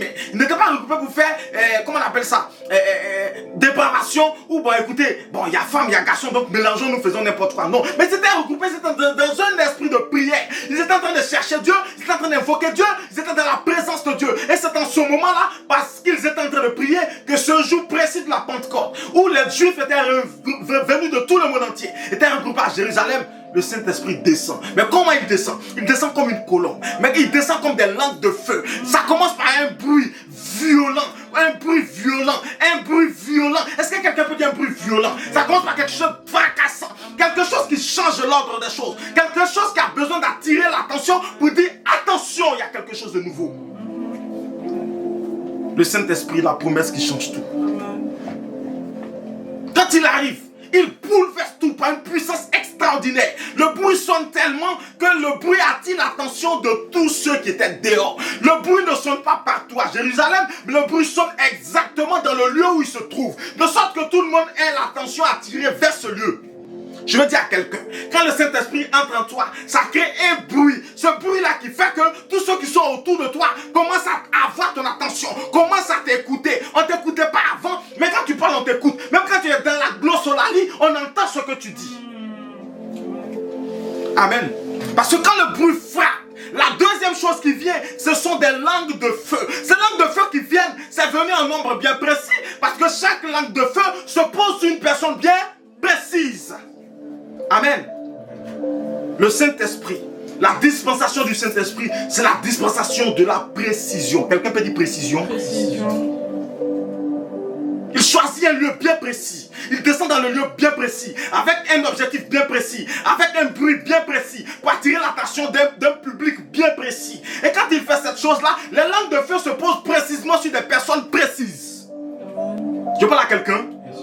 Et en ce moment, le premier don est donné. Si je ne fais pas un pléonasme.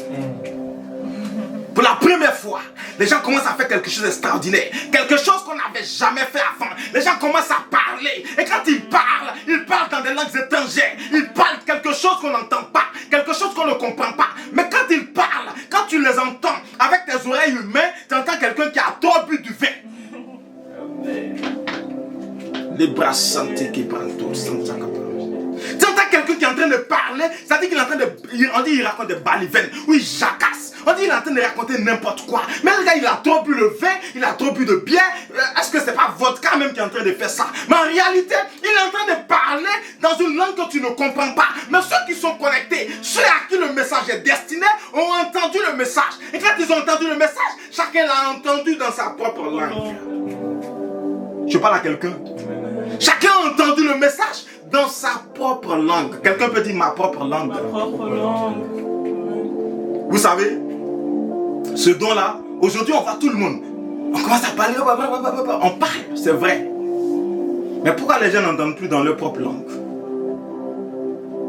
Parce que nous avons limité le Saint-Esprit. Nous avons pensé que le parler en langue, c'est juste parler une langue étrange que personne n'entend. Personne ne comprend. Nous avons pensé que c'est juste ça seulement. C'est la raison pour laquelle notre esprit l'ayant limité à ça, il se contente de ça. Je peux parler à quelqu'un? Parce que ce que tu as, Vous rappelez-vous de l'épisode de Moïse? Dieu demande à Moïse, qu'est-ce que tu as dans la main? Il dit un bâton. Et c'est à partir du bâton que Dieu fait le miracle. Donc là où tu limites ton esprit, la fréquence à laquelle tu restes, c'est là-bas que Dieu va t'utiliser. Parce que l'un des rôles majeurs du Saint-Esprit, c'est de venir t'enseigner dans toute la vérité. Mais t'enseigner dans toute la vérité, c'est pour que tu ne sois pas limité.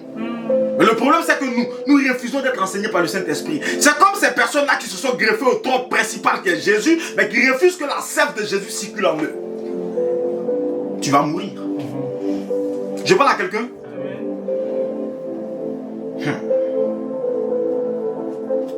La troisième chose que le Saint-Esprit fait, c'est qu'il vient glorifier Jésus. Quelqu'un peut dire glorifier Jésus? Il vient glorifier Jésus-Christ. Il glorifie le Christ. Et puis il rend témoignage.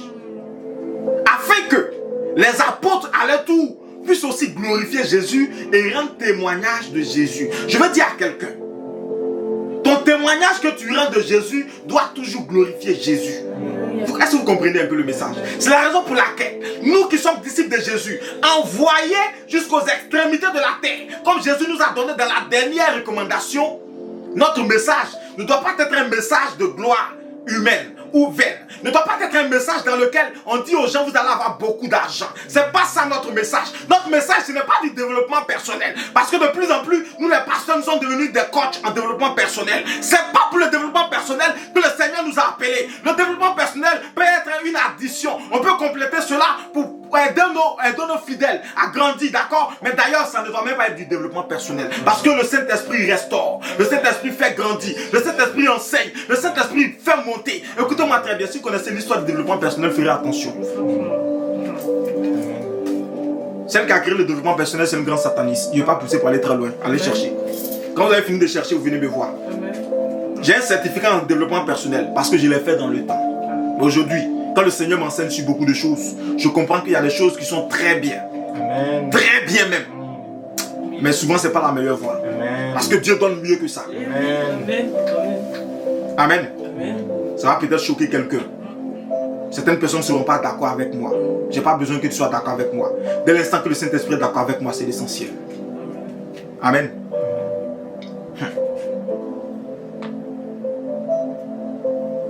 C'était la meilleure occasion. Il n'y avait pas meilleure occasion que ça. Parce que c'est là où tout le monde va se réunir. Et c'est là qu'il frappe. Amen. Et comme nous l'avons dit, il y a eu ces dons spirituels là qui sont venus. Mais l'analyse qu'on veut pousser pour finir ce message, amen, c'est que quand cette promesse a été donnée, quand cette promesse se réalise, quand le Saint-Esprit arrive, tout change. Est-ce que quelqu'un peut dire tout change? Tout change. Tout change.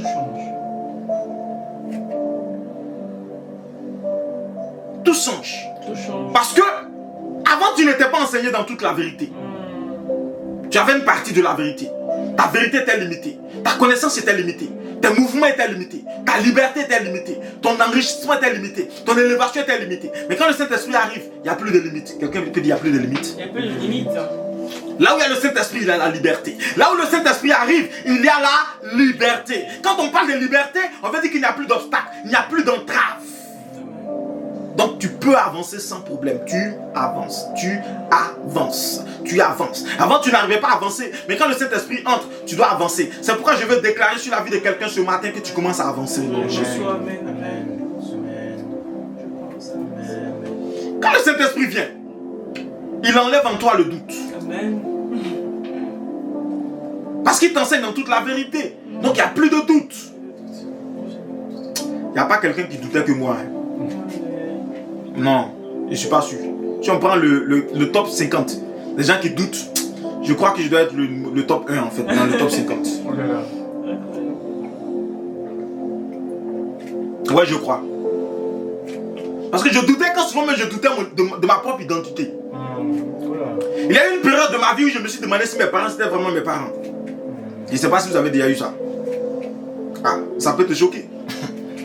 Il y a eu une période de ma vie où je me suis demandé si mes parents étaient réellement mes vrais parents. Parce que j'étais hyper incompris. Personne ne me comprenait. Donc j'ai dit non mais c'est pas possible que mes parents ne me comprennent pas. C'est pas possible que mes frères ne me comprennent pas. C'est pas possible que mes soeurs ne me comprennent pas. En ce moment-là, j'étais tout le temps dans le coup de poing. C'est-à-dire quand tu me comprends pas, même quand je suis le petit frère, je commence à taper. Même si tu vas me frapper, mais c'est quand je sais qu'elle a tapé le premier coup. Est-ce que vous me comprenez? Mais quand Dieu te fait sortir de tout ça, et que tu comprends que le doute, c'est pas la solution. Parce que le Saint-Esprit a fait un travail. Tu dois comprendre que le Saint-Esprit, c'est quelqu'un d'extraordinaire. Parce qu'il change tout. Il change tout. Quand il entre en toi, en plus du doute qu'il enlève, il enlève la peur. Amen. Regardez Pierre. Quand Jésus devait mourir, quand on a attrapé Jésus, qu'on a conduit au pressoir, Pierre s'est caché. Alors que dans le jardin, il était chaud, il a coupé l'oreille. Mais après, il s'est caché. Et il était derrière un peu comme ça. Il suivait de loin, il partait pas à côté. Il était auprès du feu. Mais toi, tu es son disciple. Non, c'est pas moi, je le connais pas. Je le connais pas, je l'ai jamais connu, non. Peut-être que je ressemble à un de ses disciples, mais c'est pas moi. Pierre avait peur. Et même quand Jésus a ressuscité, qu'on allait lui dire, ils ont couru, mais ils couraient dans la peur. Encore dans la peur. Ouh, ils ont levé notre maître. Ils ont volé le corps de notre maître. Ils ont profané notre maître. Ils étaient encore dans la peur. Mais quand le Saint-Esprit entre, c'est ce pied-là qui a changé. C'est ce pied-là qui prend le devant. Il se rappelle que Jésus lui a dit, sur toi je bâtirai mon église. Pierre prend le devant, Pierre est devant, et puis les autres sont derrière, et puis on le suit. C'est ce pied-là qui parle à quelqu'un devant le temple, que Jésus lui-même a laissé malade. Jésus a regardé, Jésus n'a pas guéri. C'est Pierre et Jacques. Passant, Pierre dit, toi, je n'ai rien à te donner. C'est toi tu demandes, je n'ai pas, mais au nom de Jésus, lève-toi, sois guéri. Amen. La peur venait de partir de Pierre. Le doute n'existait plus. Je parle à quelqu'un. Quand le Saint-Esprit entre, le doute n'existe plus. La peur n'existe plus. Il y a des moments où tu veux faire quelque chose, tu as peur de le faire. Mais quand le Saint-Esprit entre, tu n'as plus peur de le faire.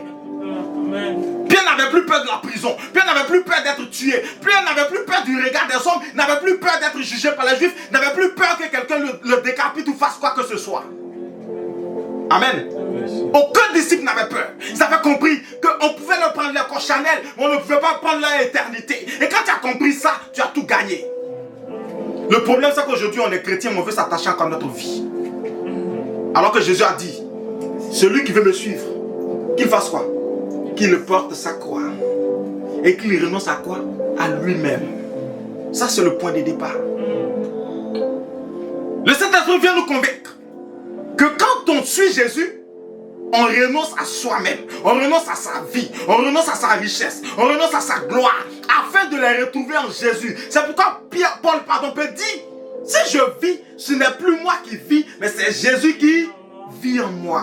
Donc ma vie est cachée en Jésus. Si tu veux me tuer, il faut tuer Jésus d'abord. Si tu veux me tuer, il faut tuer Jésus d'abord. Dis aux sorciers, si tu veux me tuer, il faut tuer Jésus d'abord. Mais quand tu sais qu'on ne peut pas te tuer parce que tu es caché en Jésus, tu as peur de quoi? Quelqu'un comprend le message? Tu as peur de quoi?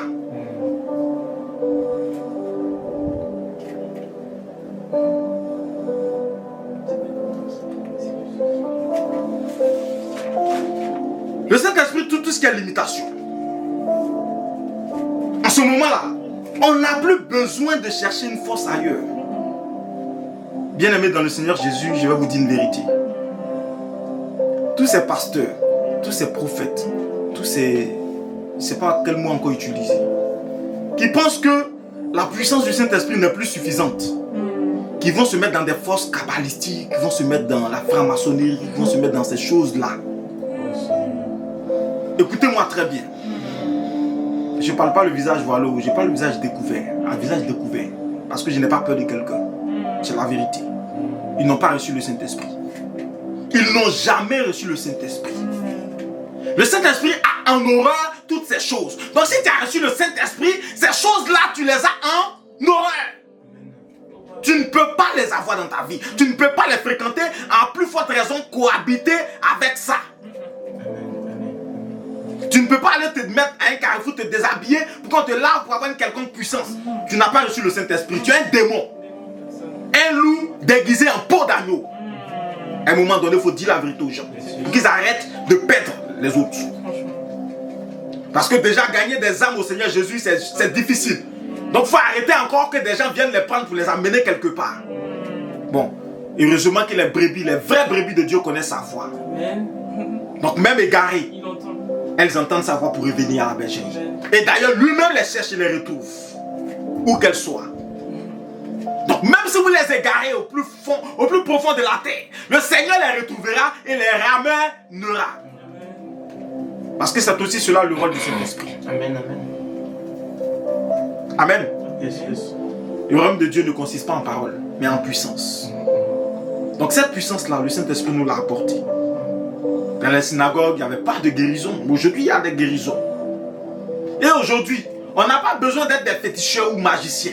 Parce que ce n'est pas nous qui le faisons, mais c'est le Saint-Esprit qui le fait. C'est la raison pour laquelle ce matin, je vais dire à quelqu'un, moi je n'ai rien à t'apporter, mais le Saint-Esprit a tout à t'apporter. La seule chose à faire, c'est d'ouvrir tes bras, ouvrir ton cœur, ouvrir ton esprit, ouvrir ton être tout entier et l'accepter. Quand tu l'acceptes, il entre, il habite en toi. Ton corps devient son temple. Il devient quoi? Le souverain sacrificateur du temple que tu es. Et là où le souverain sacrificateur est, il est à quoi? La sainteté. Tu deviens un être saint. Est-ce que quelqu'un peut dire je suis saint? Je suis saint. Parce que le Saint-Esprit habite en toi. Le Saint-Esprit habite en moi. Le Saint-Esprit est venu nous enseigner une chose majeure encore. Celle selon laquelle Dieu n'a pas besoin des personnes capables. Dieu n'a pas besoin des personnes fortes. Dieu n'a pas besoin des personnes meilleures. Dieu n'a pas besoin de l'élite. Je ne dis pas que ceux qui sont élites, ceux qui sont de l'élite ou ceux qui sont meilleurs ne doivent pas aller en Dieu. Ce n'est pas ce que je dis. Mais je vais dire que ce n'est pas ce dont Dieu a besoin en toi. Même quand tu es de l'élite, ce n'est pas ton élite là qui attire Dieu. C'est autre chose qui attire Dieu. Parce que Dieu déjà te rend capable. Dieu te rend meilleur. Amen. Ce que tu pensais être meilleur, quand Dieu vient, il te rend meilleur que ça. Il te rend meilleur que ça. Il te rend grand que ça. Il te rend fort que ça. Il te rend puissant que ça. Donc là où tu pensais être arrivé, Dieu te montre que c'était en fait le niveau maternel. C'était le niveau maternel. C'est le Saint-Esprit qui fait ça. C'est la raison pour laquelle le Pierre qui avait peur, après la période de la comment je peux dire ça simplement, aidez-moi. Quand le Saint-Esprit descend sur Pierre, quand le Saint-Esprit descend sur les apôtres, quand Pierre sort, il n'est plus la même personne. Pierre est changé. Pierre reçoit la plénitude, il reçoit la puissance du Saint-Esprit à telle enseigne que non seulement Pierre guérissait les malades, il chassait les démons, le même qui ne pouvait pas faire ces choses, il commence à le faire. Tous les disciples le faisaient. Mais chose extraordinaire, prenons Actes des Apôtres. Chapitre 5, versets 14 et 15. Il y a quelque chose d'extraordinaire qui est là. Actes chapitre 5, versets 14 et 15. Amen. Fort. Ok. Le nombre de ceux qui croyaient. Le nombre de ceux qui croyaient Au Seigneur. Au Seigneur. Hommes et femmes. Hommes et femmes. S'augmentait de plus en plus. S'augmentait de plus en plus. En sorte qu'on apportait. En sorte qu'on apportait les malades dans les rues. Et qu'on les plaçait. Et qu'on les plaçait. Sur des lits. Sur des lits. Et des couchettes. Afin que. Lorsque Pierre passerait. Marque une pause. Lorsque Pierre passerait. On y va? Attends. On n'a pas dit lorsque Pierre viendra s'arrêter. On n'a pas dit lorsque Pierre viendra les toucher. On dit lorsque Pierre passerait. On y va? Son nombre. Son nombre. Au moins. Couvrit. Quelqu'un d'eux. Oui. La multitude accourait aussi des villes voisines à Jérusalem, amenant des malades et des gens tourmentés par des esprits impurs, et tous étaient guéris. Amen. Quelqu'un peut dire tous étaient guéris? Tous étaient guéris. On dit la multitude. Quand on dit la multitude, ça veut dire que ce n'est pas 10 personnes, ce n'est pas 100 personnes, ce n'est pas 200 personnes, ce n'est pas 1000 personnes. Quand on parle de la multitude, ça veut dire que c'est une foule innombrable qu'on ne peut pas compter. Par exemple, quand on était parti pour la marche pour Jésus, où tu regardes derrière toi, et puis tu as l'impression que c'est des mouches que tu vois. Ça, c'est la multitude. Quand on parle des multitudes, c'est ça. Mais dans cette multitude, tous ceux qui venaient avec une maladie ou un démon repartaient guéris, délivrés, transformés. Regardez comment le Saint-Esprit fait du ministère de Pierre quelque chose d'extraordinaire. Quelqu'un qui était un peureux. Quelqu'un qui avait raté sa vie, si je peux le dire ainsi, sans le Saint-Esprit. Un simple pécheur à la base. Il n'était pas professeur d'université. Il n'était pas docteur de la loi. Il n'avait pas fait 18 ans d'études théologiques. Il avait fait seulement 3 ans avec le maître. Il posait beaucoup de questions, c'est vrai. Mais ce n'était pas suffisant pour qu'il fasse ces choses. Il fallait le Saint-Esprit. Et seul le Saint-Esprit est capable de ces choses. Je veux dire à quelqu'un ce matin, si tu acceptes le Saint-Esprit, parce que le Seigneur Jésus nous a dit, vous ferez des œuvres plus grandes. Raison pour laquelle beaucoup sont obligés d'aller prendre d'autres choses pour faire des témoignages, faire des miracles, pour montrer aux gens qui font des choses plus grandes. Tu n'en as pas besoin. Mais le Saint-Esprit te permettra de faire des choses plus grandes que ça. Tu pourras dire à un bras, pousse, et il va pousser au nom de Jésus. Tu pourras dire à un pied, pousse au nom de Jésus, il va pousser. Tu pourras dire à quelqu'un, même une tête coupée, cours-toi, ça va se coudre au nom de Jésus. Tu pourras dire à une montagne, il a dit, tu diras à la montagne, déplace-toi, elle va se déplacer. Donc il n'y a pas de limite, il n'y a pas quelque chose que tu ne pourras pas accomplir dans le Saint-Esprit si tu te disposes à le faire et si le Seigneur est d'accord avec. Amen. Pierre passe et puis son ombre guérit des malades. C'est-à-dire on dépose. Bon, quand il va passer là, si c'est vers midi, si c'est à midi, son ombre là, ça sera tout petit sur lui, donc il ne va pas guérir. Donc on prie Dieu, Pierre, pardon, il faut passer vers 9h. Donc on calcule. Si à 9h, l'ombre de Pierre sera vers où? Bon, à 9h, l'ombre de Pierre sera vers sa droite. Bon, déposons tous les malades vers sa droite. Là, quand Pierre va passer, simplement sur la route, pour aller évangéliser, ce n'est pas le lieu de la rencontre, hein, mais là où il va passer son chemin simplement. Est-ce que vous voyez le message? C'est-à-dire qu'on n'est même pas encore au lieu du rassemblement. Mais là où il va passer, sa simple route, on dépose les gens là où son ombre sera. Pour que quand il passe, que son ombre simplement en les touchant, les couvrant, qu'il soit guéri. Donc si même quelqu'un qui est mort, s'il est couché là, que l'ombre de Pierre passe, il est ressuscité, il est guéri, il est délivré. Est-ce que quelqu'un comprend le message? Parce que Pierre n'était plus normal. Pierre n'était plus normal. Pierre n'était plus normal parce que le Saint-Esprit opérait. Et il n'y a pas que Pierre. Prenons Actes des Apôtres, chapitre 19, versets 11 et 12. Actes des Apôtres, chapitre 19, versets 11 et 12. Je lis la parole du Seigneur. Amen. Et Dieu faisait des miracles extraordinaires par les mains de Paul. Et Dieu faisait des miracles extraordinaires par les mains de Paul. Au point qu'on appliquait sur des malades des linges. Au point qu'on appliquait sur des malades des linges Ou des mouchoirs qui avaient touché son corps. Et les maladies les quittaient. Et les maladies les quittaient. Les esprits malins sortaient. Les esprits malins sortaient. Amen. Pour quelqu'un qui connaît l'histoire de Paul, Paul c'est Saul de Tarse, le persécuteur de l'église, le criminel, le tueur, au nom de Dieu, mais pas pour Dieu, contre Dieu. C'est lui là qui sabotait les plans de son père. Donc le méchant fils, parce que lui il pensait faire bien, il pensait faire du bien pour sa maison, alors qu'il détruisait sa propre maison. Il était fils de Dieu, mais il détruisait la maison de Dieu. Est-ce que vous comprenez un peu? Il dit non, moi je marche, moi je suis d'accord avec Dieu, je suis un vrai enfant de Dieu, et pendant ce temps il persécutait les chrétiens, jusqu'à ce que Dieu le ramène à l'ordre. Mais ce même Paul, qui n'avait pas marché avec Jésus en chair, qui n'avait pas marché avec le maître pendant les 3 ans, qui était ailleurs, auprès de son maître Gamaliel, qui était lui-même un grand, un érudit, mais qui n'avait pas l'esprit. Quand le Saint-Esprit le rencontre, quand il fait la rencontre du Saint-Esprit, quand le Saint-Esprit l'habite, quand le Saint-Esprit décide de marcher avec lui, Paul est transformé. Amen. Paul n'est plus le même au pied duquel on venait déposer des habits pour aller lapider Étienne, pour aller frapper des gens. Paul devient quelqu'un qui travaille pour le royaume. Paul voyage partout pour parler de Dieu. Paul implante des églises, mais son action est suivie de miracles et de prodiges, au point où on avait simplement besoin, d'accord, que quelque chose touche le corps de Paul et que ça touche quelqu'un et puis il était guéri ou il était délivré. Amen. Donc, Je prends mon mouchoir et puis je viens dans la danse. Louons le Seigneur, alléluia, amen. Je passe un peu, je frotte sur le corps de Paul. Je touche un malade, il est guéri. Est-ce que quelqu'un comprend le message? Donc chaque fois que Paul est sur son visage, quand il laisse son même mouchoir, ça reste pas à terre, ça va pas à la poubelle. Est-ce que je parle à quelqu'un? Le mouchoir qui tombe parce que Paul est sur son visage ne va pas à la poubelle parce que ça sert à guérir des malades. Mais c'est à cette dimension que le Saint-Esprit nous pousse. C'est à cette dimension que le Saint-Esprit nous amène. C'est à cette dimension que le Saint-Esprit nous transporte. Amen. Vous comprenez qu'aujourd'hui n'est pas un jour vain. Ce n'est pas un jour comme les autres. C'est d'ailleurs la raison pour laquelle tu as pu remarquer que même le message a été long. Parce qu'il était important que tu entendes toutes ces choses. Pourquoi tu limites encore la main de Dieu?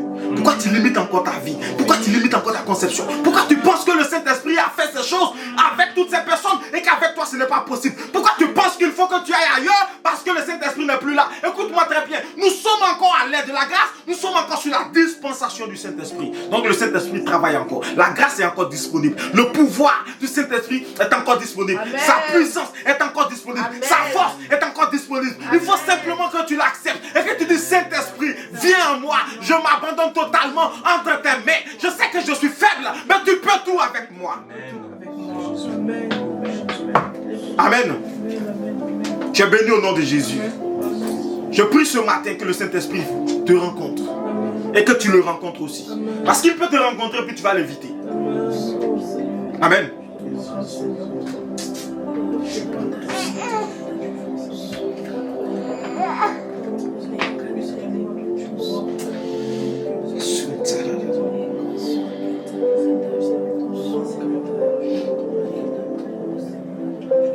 Écoute-moi bien. Le Saint-Esprit n'a pas quitté la terre. Le Saint-Esprit n'est pas en vacances. Il n'est pas en congé. Il n'a pas voyagé. Il n'est pas en train de dormir. Il est là ce matin. Pendant que tu entends ma voix, il est là. Il frappe à la porte de ton cœur. Ouvre la porte. Ouvre la porte. Ouvre la porte que j'entre. Parce que c'est mon temple. Ouvre la porte que je m'installe. Parce que c'est mon temple. Ouvre la porte. Parce que je suis là pour ça. Le Seigneur Jésus m'a envoyé afin que je sois en toi, que je demeure en toi, que tu ne sois plus cet homme qui devait attendre que l'ange vienne dans la piscine. Mais je veux être en toi chaque jour afin que je te transforme depuis l'intérieur jusqu'à l'extérieur. Je vais être en toi afin que chaque jour tu sois meilleur. Je vais être en toi afin que chaque jour tu sois plus grand. Je vais être en toi afin que chaque jour tu touches et que tu guérisses. Je vais être en toi afin que tu sois témoin de la résurrection de Jésus. Je vais être en toi afin que chaque jour tu impactes tes actions. Je vais être en toi, je vais être en toi, je vais être en toi, je vais être en toi, je vais être en toi. Touche cet esprit. Habite en moi, oh demeure en moi,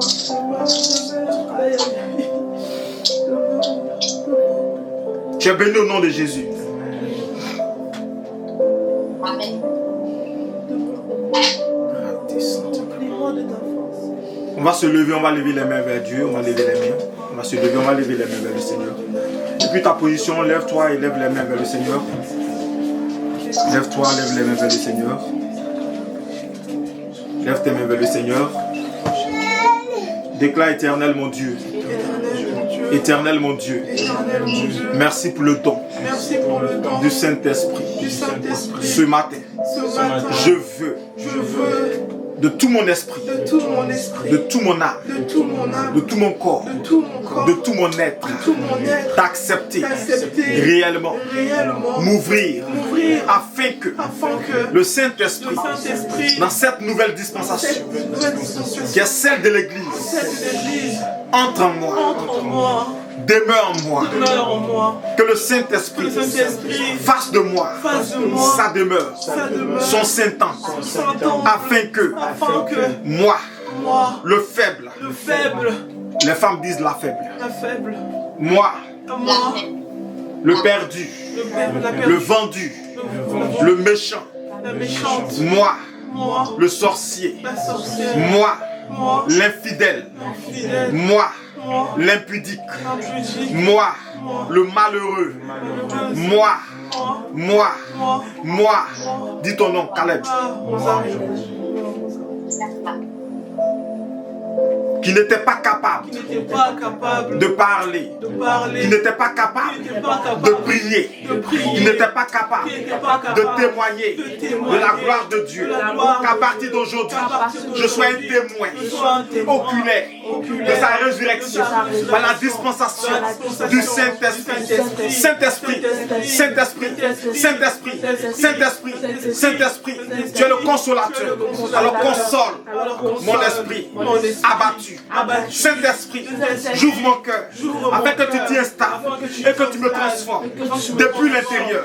Saint-Esprit, Saint-Esprit, Saint-Esprit, Saint-Esprit, touche et rempli, touche et rempli, touche et rempli, touche et rempli, et change toute ma vie afin que hier ne soit plus pareil aujourd'hui.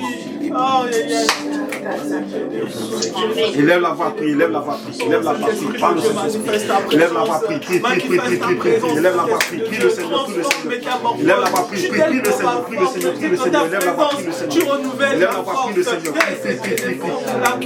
Cet esprit de Dieu, manifeste-toi, demeure en moi, demeure, j'ouvre la porte de mon cœur. Oh oui, car je veux habiter avec toi.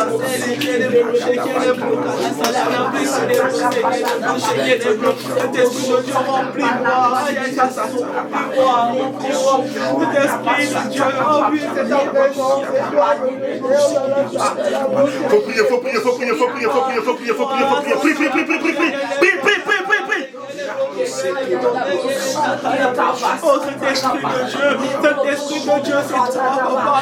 C'est toi qui transforme, c'est toi qui renouvelle, c'est toi qui renouvelle, c'est toi qui renouvelle. Oh oui, oh, alors que ma vie n'était pas fertile, mais de ta présence, oh oui, ma vie devient fertile. Dans le nom puissant de Jésus, nous avons prié.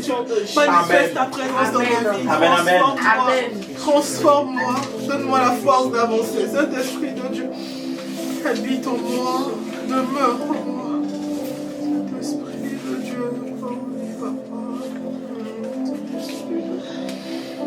Déclare, Saint-Esprit, Saint-Esprit, sans toi, je suis perdu. Je suis perdu. Sans toi, je ne peux rien. Je ne peux rien. Sans toi, je ne peux aller nulle part. Je ne peux aller nulle part. Sans toi, je ne suis rien. Je ne suis rien. C'est pourquoi, ce matin, je te laisse toute la place. Je te laisse toute la place. Je te laisse toute la place. Je te laisse toute la Je te place. laisse toute la Je te laisse toute la place. place. Pas pour aujourd'hui seulement.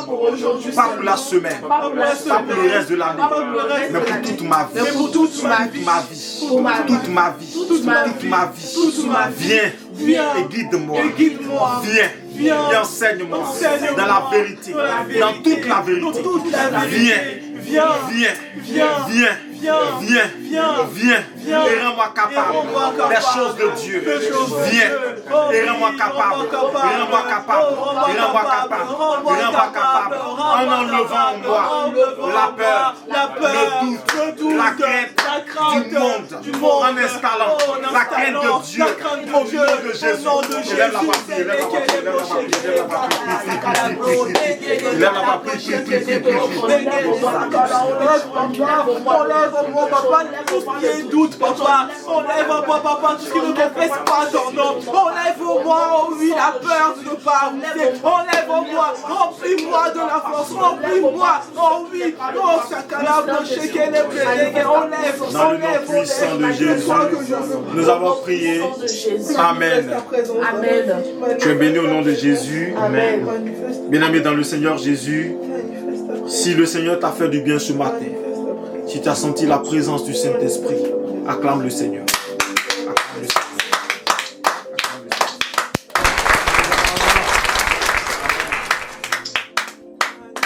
Amen, amen. Amen. Je veux prier pour toi. Saint-Esprit, tu nous as envoyés de la part du Seigneur pour nous faire du bien. Tu nous as envoyés afin que plus rien ne soit pareil. Parce que tu es la promesse qui change tout. La promesse qui transforme l'impossible en possible. La promesse des cas impossibles. Saint-Esprit, tu n'es plus une promesse pour nous, mais tu es une réalité. C'est pourquoi ce matin, je dépose entre tes mains toutes les personnes qui te prient, Toutes les personnes qui t'appellent, toutes les personnes qui t'invoquent, Saint-Esprit, localise et remplis maintenant. Dans le nom de Jésus. Amen. Tu es béni au nom de Jésus. Ta vie est bénie au nom de Jésus. Est-ce que tu peux acclamer le Seigneur?